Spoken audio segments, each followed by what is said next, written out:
10 වසර 11 වසර හැමෝම හොඳින් අහගන්න උඹලට ගණිතය දර්ශක පාඩමේ ගාණක් අරන් ඇවිල්ලා තියෙනවා. හැමදාම හවස 6 මාට්ට ගාණක් ගෙනවා විනාඩි 2කින් ලකුණු දෙකක්. හරි. මේ ගාණ බලන්න ඉස්සෙල්ලා මෙයා 3 බලයක් 9 කියන්නේ බලන්න. ගාණ හොඳට බලුවහම 9 කියන්නේ 3 බලයක් නේද? බලන්න. මෙයා 3 බලයක් අවුලක් නැහැ. අපිට කියන්නේ විසඳන්න. ඒ කියන්නේ සිම්පල් x හොයන්න කියන්නේ. සිම්පල් x ගේ අගය හොයන්න කියන්නේ. 9 චුට්ටක් කියලා අත ගැහුවම තේරෙනවා 9 කියන්නේ මොකද්ද? 3 බලයක්. 9 කියන්නේ 3 බලයක් බව ඇත්ත. 3 වර්ගය බව ඇත්ත. හැබැයි කලින් ඉඳන් හිටපු 3x දෙක අමතක කරන්න එපා. එයාවත් එහෙම දාන්න. එයාව අමතක කරන්න එපා. 27 කියන්නේ 3 බලයක් නේද? 3 වරක් 3 9යි. 9 වරක් 3 27යි. 3 තුන්වෙනි බලය. 3 තුන්වෙනි බලය. වරක් මෙතන ඍණ 3x ඉන්නවා. ඒක අමතක කරන්න බෑ. 27 කියන්නේ 3 තුන්වෙනි බලය බව ඇත්ත.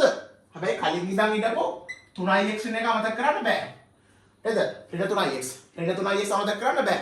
එතකොට දැන් ගාන හරිය පිළිවෙලයි. කලින් 3 ඉලක්කම තිබ්බ 9 තිබ්බ 27 තිබ්බ දැන් එහෙම නෑ. මේ දැන් 3 ඉලක්කම් විතරයි තියෙන්නේ. තේරුණානේ? දැන් දර්ශක සම්බන්ධ නේද දාන්න පුළුවන් බලන්න. එකම පාදයේ සංඛ්‍යා නැත්තම් බලන්න 3 2x බලය වරක් 3 දෙවරක් 3x නේද? බලන්න සමාන ඉලක්කම් වැඩි කරද්දී උඩ දර්ශක දෙක මොකද වෙන්නේ?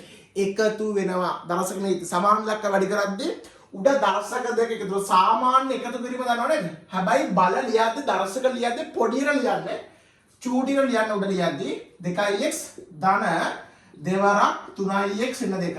සමාන එහා පැත්තේ සාමාන්‍ය විදිහට 3 වරක් ඍණ 3 ඍණ 9x. ඍණ 9x. හරි. දැන් බලන්න මැද තියෙන සමාන ලකුණක්. මේ පැත්තේ තියෙන 3 බලයක් මේ පැත්තේ 3 බලයක් එන පැහැදිලි යට ඉලක්කම් දෙක සමාන නැහැ දර්ශක නීතියේ උඩ ඉලක්කම් දෙක සමාන වෙනවා. මොකද්ද? යට ඉලක්කම් දෙක සමානයි නම් උඩ ඉලක්කම් දෙක සමාන. අපි කියනවා පුතේ යට දෙක සමානයි නම් උඩ දෙක සමානයි. නේද? යට දෙක සමාන නම් උඩ දෙක නිකම්ම සමාන කරන්න ඉච්චර හිතන්න දෙයක් නැහැ. තියරිය දාන්න තියෙන්නේ උඩ ඉලක්කම් සමාන කරන්න 2x ධන දෙවරක් 3x වෙන දෙක සමානයි උඩ ඍණ 9x. දැන් වරහන් ඉවත් කළා උත්තරේ සුළු කරන්න 2x දෙවරක් 3x කියන්නේ 6x ඍණ 4 දෙක දෙකම ඍණ 4 සමාන ඍණ 9x. ඊට පස්සේ මෙතන සුළු කරාම මට එනවා 2x ට 6x එකතුනහම 8x එනවා. ඍණ 9x මේ පැත්තට ගත්තාම ධන 9x එනවා. ඍණ 4 එහා පැත්තට ගත්තාම ධන 4ක් එනවා. ඒතර 8යි 9යි 17යි 17යි x සමානයි. හරිද? 4යි. දෙපැත්තම පුතේ 17ෙන් බෙදන්න. එතකොට x එනවනේ. දෙපැත්තම 17ෙන් බෙදන්න x එනවා.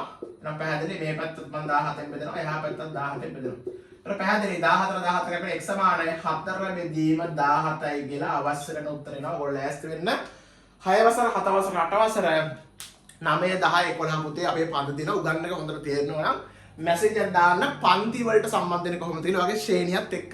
ළමයි ශ්‍රේණිය එවන්න. ඊට අමතරව ගණිතයට අමතරව පුතේ මම ICT උගන්වනවා. ICT කරන 10 11 ළමයිනොත් මැසේජ් එකක් දාන්න. හරිද? පන්තිට සම්බන්ධ කැමති කට්ටිය. එහෙනම් පුතේ හැමදාම හවස 6 මට්ට පොඩි වීඩියෝ එකක් ගෙනවා. මම ටෙසාන් සර් හිතන්න උගන්වන ගණිත පන්තිය. ජය වේවා.